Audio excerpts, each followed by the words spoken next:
Good morning दोस्तों। Daily news के YouTube channel पर एक बार फिर से आपका स्वागत है। Welcome daily news family, everything for you.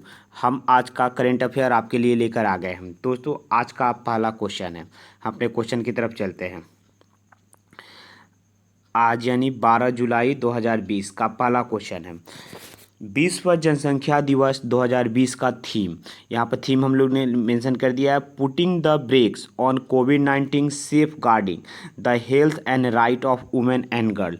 कब मनाया गया, यानी विश्व जनसंख्या दिवस 2020 कब मनाया गया है। और आपके पास ऑप्शन है 10 जुलाई, 9 जुलाई, 11 जुलाई और 8 जुलाई। और आपका सही जवाब होगा 11 जुलाई, यानी 11 जुलाई को विश्व जनसंख्या दिवस मनाया गया है। और इसकी थीम है पुटिंग द ब्रेक ऑन कोविड-19 safeguarding the health and right of women and girl. दोस्त अब हम ये समझेंगे कि विश्व जनसंख्या दिवस क्यों मनाया जाता है। तो जनसंख्या संबंधी जो भी मुद्दे होते हैं उसके बारे में जागरूकता फैलाने के लिए लोगों के बीच में विश्व जनसंख्या दिवस मनाया जाता है। दूसरा क्वेश्चन कि जनसंख्या दिवस 11 जुलाई को ही क्यों मनाया जाता है।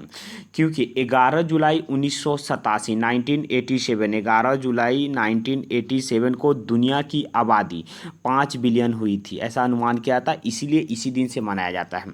और ये 2020 का जो थीम है पुटिंग द गर्ल्स, इसमें महिलाओं के अधिकार की, उनकी रक्षा की, उनकी सुरक्षा की, उनके स्वास्थ्य पर केंद्रित रखकर ये थीम बनाया गया है। दोस्तों जनसंख्या दिवस का जो आविष्कार है यानी इसकी स्थापना के बारे में बोलाता है कि यह संयुक्त राष्ट्र के विकास कार्यक्रम की गवर्निंग काउंसिल द्वारा 1989 में इसे किया गया था। अब हम आज के अगले क्वेश्चन की तरफ चलते हैं। आज का हमारा दूसरा क्वेश्चन है। आज का हमारा दूसरा क्वेश्चन 12 जुलाई 2020 का दूसरा क्वेश्चन है। इसरो द्वारा किस देश का उपग्रह अमेजेनियन 1 को पीएसएलवी द्वारा अंतरिक्ष में लॉन्च किया जाएगा। और आपके पास ऑप्शन है Brazil, USA, Indonesia and Australia.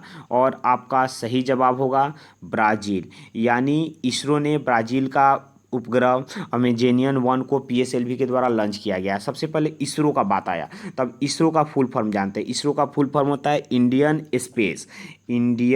Space research organisation. ISRO का फुल फॉर्म होता है।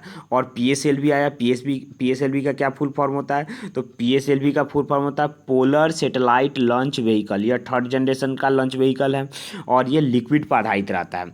दोस्त अब इसके बारे में हम थोड़ा जानते हैं कि ये क्यों किया गया है। तो 2014 में छठा ब्रिक्स का सम्मेलन हुआ था, उसमें भारत और ब्राज़ील के बीच एक समझौता हुआ था कि भारतीय उपग्रह से डाटा प्राप्त करने के लिए ब्राज़ीलियाई पृथ्वी स्टेशन स्थापित करने की बात की गई थी। इसी के तहत यह किया गया है। अब हम आगे बढ़ते हैं आज के अपने अगले क्वेश्चन, आज के तीसरे क्वेश्चन की तरफ चलते हैं।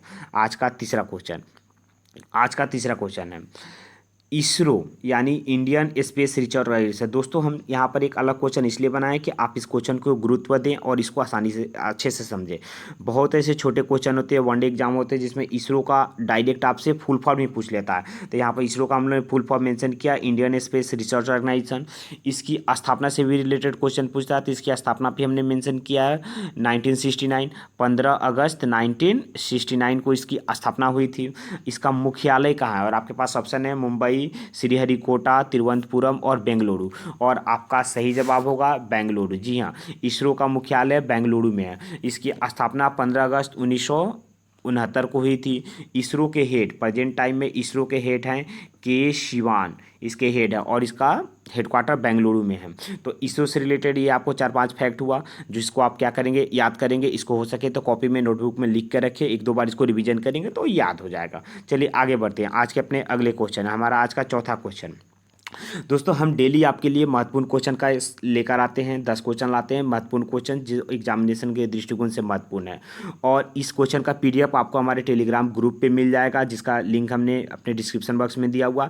ऐसे भी आप डेली न्यूज़ का टेलीग्राम ग्रुप सर्च करके वहाँ पर जुड़ सकते हैं, जहाँ पर आपको पीडीएफ मिलेगा। और डेली हम बहुत सारे क्यूज कराते हैं, जो सब्जेक्ट से रिलेटेड क्यूज भी होता है, करेंट अफेयर की भी क्यूज होता है, यानी वो प्लेटफॉर्म आपके लिए काफ़ी महत्वपूर्ण है। चलिए आज का अगला क्वेश्चन देखते हैं।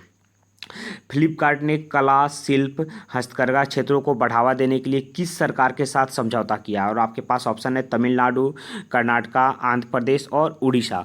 और आपका सही जवाब होगा कर्नाटका, यानी फ्लिपकार्ट ने कर्नाटका के साथ समझौता किया। और ये समझौता किस चीज़ को लेकर हुआ है, तो कला शिल्प हस्तकरघा क्षेत्र को बढ़ावा देने के लिए। इसके बारे में थोड़ा हम लोग जानते हैं कि क्या है। फ्लिपकार्ट ने कर्नाटका के एमएसएमई और कर्नाटका के खान विभाग ने ई कॉमर्स कंपनी हमारी फ्लिपकार्ट है उसके साथ क्षेत्रीय कला, यानी इनकी जो क्षेत्रीय कला है, क्षेत्रीय कला या अन्य घरेलू उत्पाद जो इन्होंने हाथ से बनाया जाता है उसको फ्लिपकार्ट के मंच पर बेचने के लिए, उसको फ्लिपकार्ट के मंच पर लॉन्च करने के लिए फ्लिपकार्ट इनके साथ एक समझौता किया है। इससे फ़ायदा क्या होगा, इससे फ़ायदा होगा कि रोज़गार का सृजन मिलेगा और कर्नाटक की जो घरेलू चीज़ है उसको क्या होगा, अंतर्राष्ट्रीय स्तर पर, राष्ट्रीय स्तर पर एक पहचान मिलेगी। चल फ्लिपकार्ट कब आता है, तो फ्लिपकार्ट के बारे में थोड़ा पढ़ते हैं। फ्लिपकार्ट की स्थापना कब हुई थी, तो फ्लिपकार्ट की स्थापना अक्टूबर 2007 में हुई थी। इसके संस्थापक सचिन बंसल और बिनी बंसल हैं। इसके सीईओ कल्याण कृष्ण मूर्ति हैं और फ्लिपकार्ट का हेडक्वार्टर बेंगलोर में है। दोस्तों इतनी जानकारी फ्लिपकार्ट से मिलती है हमें। हम आगे बढ़ते हैं। आज का अगला क्वेश्चन 5, नादौन पुलिस स्टेशन को देश का सर्वश्रेष्ठ पुलिस स्टेशन किस राज्य में यह स्थित है। देश का सर्वश्रेष्ठ पुलिस स्टेशन इसे घोषित किया गया और यह किस राज्य में है। और आपका ऑप्शन है नागालैंड, केरला, हिमाचल प्रदेश एंड त्रिपुरा। और आपका सही जवाब होगा हिमाचल प्रदेश, यानी नादौन पुलिस स्टेशन हिमाचल प्रदेश में है। यह देश का सर्वश्रेष्ठ पुलिस स्टेशन घोषित किया गया और यह हिमाचल प्रदेश के हमीरपुर डिस्ट्रिक्ट में है। हिमाचल प्रदेश के हमीरपुर डिस्ट्रिक्ट में है। दोस्त हिमाचल प्रदेश की बात है और तो हिमाचल प्रदेश के सीएम जयराम ठाकुर हैं और ये पुलिस स्टेशन की जो रैंकिंग दी जाती है यह भारत सरकार के गृह मंत्रालय द्वारा दिया जाता है और अभी प्रेजेंट गृह मंत्री हमारे अमित शाह हैं। आगे बढ़ते हैं अपने अगले क्वेश्चन की तरफ। आज का हमारा छठा क्वेश्चन, दलाई लामा की जीवन पर लिखी पुस्तक है His Holiness the 14th Dalai Lama an illustrated biography के लेखक कौन है। और आपके पास ऑप्शन है, हमारा पहला ऑप्शन है तेंजिन गेओ तेथोंग, दिल्गो खेस्थेंसी, राशा फोनवा एंड नन ऑफ दीज। और आपका सही जवाब ऑप्शन ए तेंजिन गे तेथोंग। ये दलाई लामा का जीवन पर लिखी गई पुस्तक है। यह उनकी दलाई लामा के जो जीवन पर ये बायोग्राफी 14वें दलाई लामा यानी तेंजिन ग्यात्सो की यादगार यात्रा का वृत्तांत है, यात्रा के बारे में लिखा गया। दोस्त आपके मन में चल रहा होगा कि दलाई लामा कौन है। बहुत सारे लोग दलाई लामा के बारे में जानते हैं, जो नहीं जानते होंगे उनके लिए दलाई लामा तिब्बत के राष्ट्राध्यक्ष और आध्यात्मिक गुरु हैं। आगे बढ़ते हैं अपने अगले क्वेश्चन की तरफ। आज का हमारा 7वां क्वेश्चन, दलाई लामा को विश्व प्रतिष्ठित नोबेल शांति पुरस्कार किस वर्ष सम्मानित किया गया। तो इनको किस वर्ष से नोबेल का शांति पुरस्कार दिया गया। आपके पास ऑप्शन है 1995, 1984, 1989, 1990। और आपका सही जवाब होगा सी 1989 में नोबेल का शांति पुरस्कार दलाई लामा को दिया गया। दोस्त थोड़ा नोबेल के बात आया तब नोबेल के बारे में थोड़ा जान लेते हैं।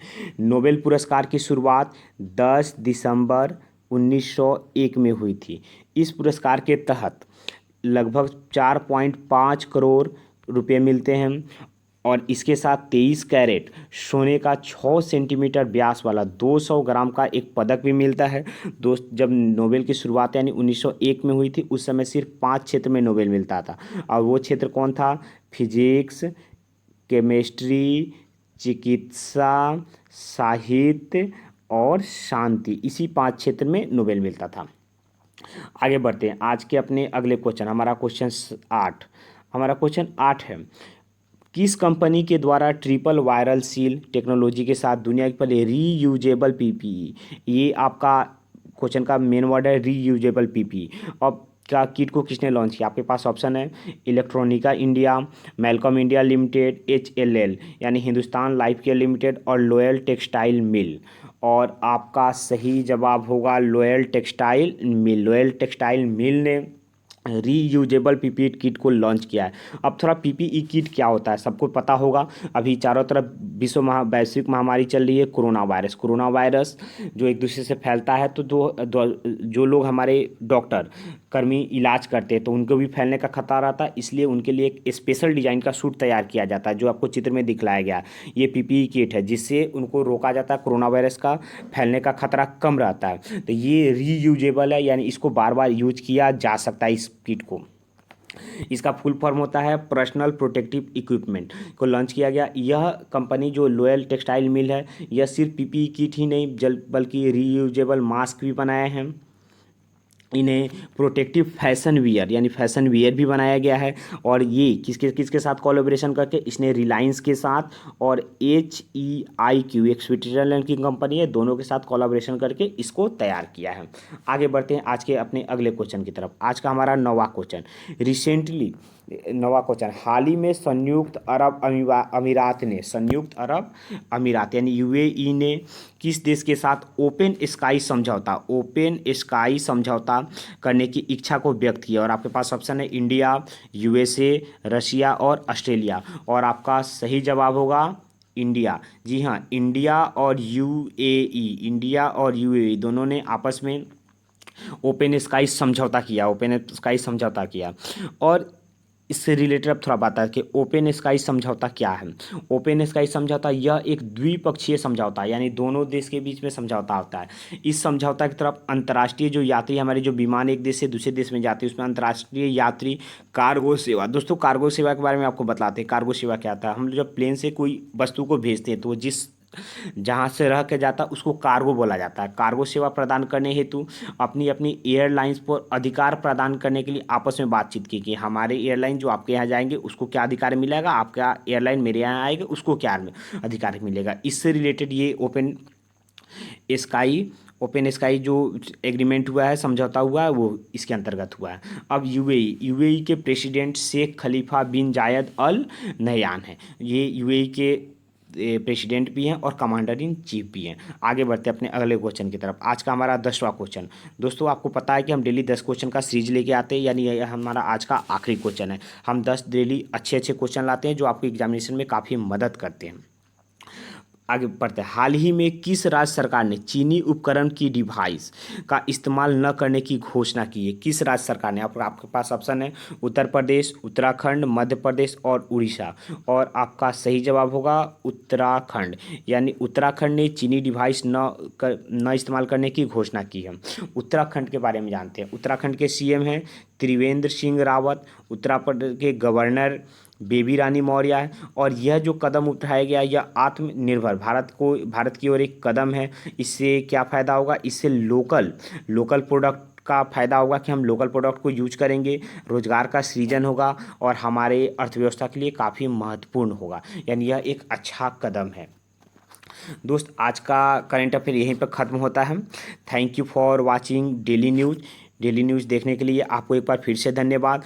इस जो वीडियो देखें, इसका PDF आपको हमारे टेलीग्राम लिंक डेली न्यूज़ के नाम से है, इसमें आपको मिल जाएगा। लिंक हमारे वीडियो के डिस्क्रिप्शन बॉक्स में दिया होगा। दोस्त, अगर आपको ये अच्छा लगता होगा करेंट अफेयर का सीरीज, तो आप हमारे चैनल को सब्सक्राइब कर ले और बेल आइकन को प्रेस कर ले। हम डेली करेंट अफेयर लाते हैं, आपको उसका नोटिफिकेशन मिल जाएगा और आप देख पाए। हमारे इस चैनल पर करेंट अफेयर के साथ साथ हम डेली एग्जामिनेशन से रिलेटेड जो भी नोटिफिकेशन आता है वो सब हम आपको देते हैं। और काफ़ी महत्वपूर्ण जो एग्जामिनेशन के दृष्टिकोण से मुद्दा होता है उसका भी वीडियो हम देते हैं। धन्यवाद हमारी वीडियो को देखने के लिए।